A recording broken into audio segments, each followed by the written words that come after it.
नमस्कार, मैं अरविंद कुमार और आप देख रहे हैं आवाज जन जन की। तो आज आइए बात करते हैं कि कैसे विकास दुबे जैसे दुर्दांत अपराधी बनते हैं और इनके बनने के पीछे कारण क्या है। तो हमारे लोकतंत्र के 3 अंग हैं: विधायिका, कार्यपालिका और न्यायपालिका।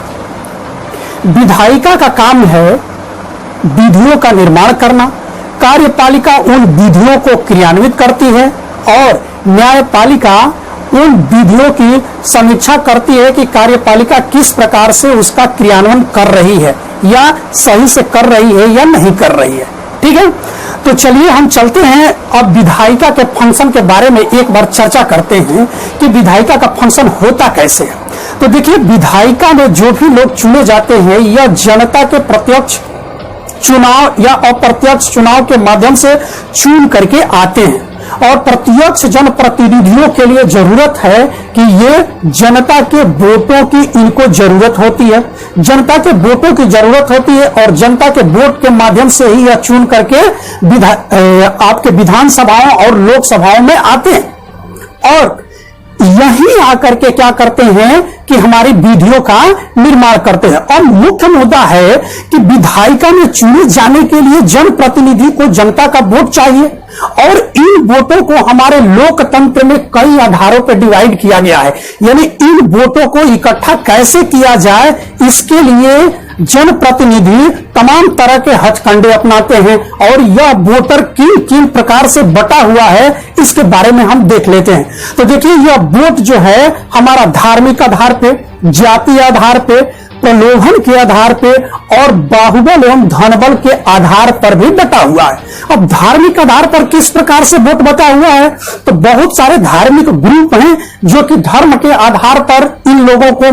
धर्म के आधार पर मोबिलाइज होकर के इन लोगों के पक्ष में वोट कर देते हैं। कुछ जातीय वर्ग है जो अपने जाति के उम्मीदवारों के पक्ष में वोट कर देता है और कुछ लोग जो होते हैं धन के प्रलोभन में आकर के इनके पक्ष में क्या कर देते हैं, वोटिंग कर देते हैं। ठीक है, अब एक प्रणाली और है कि यहां पे क्या होता है कि धनबल और बाहुबल। अब बाहुबल की जरूरत होती है कि जहां पे कुछ वर्ग को कुछ लोग डरा और धमका करके भी अपने पक्ष में वोट कराने का प्रयास करते हैं और यही डराने और धमकाने का जो कार्य करता है, यह कार्य करता है अपराधी वर्ग। अब जब अपराधी वर्ग डरा और धमका करके इन नेताओं के पक्ष में वोटिंग कराने का जब प्रयास करता है, तो इस प्रयास के लिए वह क्या करता है कि इन नेताओं से पैसों की या अपने पैसों की जरूरत को पूरा करता है और ये नेता जो हैं इनको पैसे से मदद करते हैं। जब पैसे से मदद करते हैं या इनको कानूनी मदद करते हैं या प्रशासनिक तौर से मदद करते हैं, तो यह इसी प्रकार से धीरे धीरे क्या होता चला जाता है, शक्तिशाली होता चला जाता है और बार बार यह जो नेता हैं इनका उपयोग करते हैं। लेकिन जब यही व्यक्ति शक्तिशाली होकर के मजबूत हो जाता है, तब अब यह खुद ही उस विधायिका में प्रवेश होने के लिए ललायित हो जाता है और इसके दिमाग में ये आ जाता है कि जब हम किसी व्यक्ति को चुनाव जीतवा सकते हैं तो क्यों ना हम खुद ही चुनाव जीतने का प्रयास करें। और इस प्रकार से यह क्या करता है कि खुद ही चुनाव में लड़ करके और विधायिका में प्रवेश कर जाता है और विधायिका में प्रवेश करके जो विधियां होती हैं उनको भी प्रभावित करता है। ठीक, और इस प्रकार से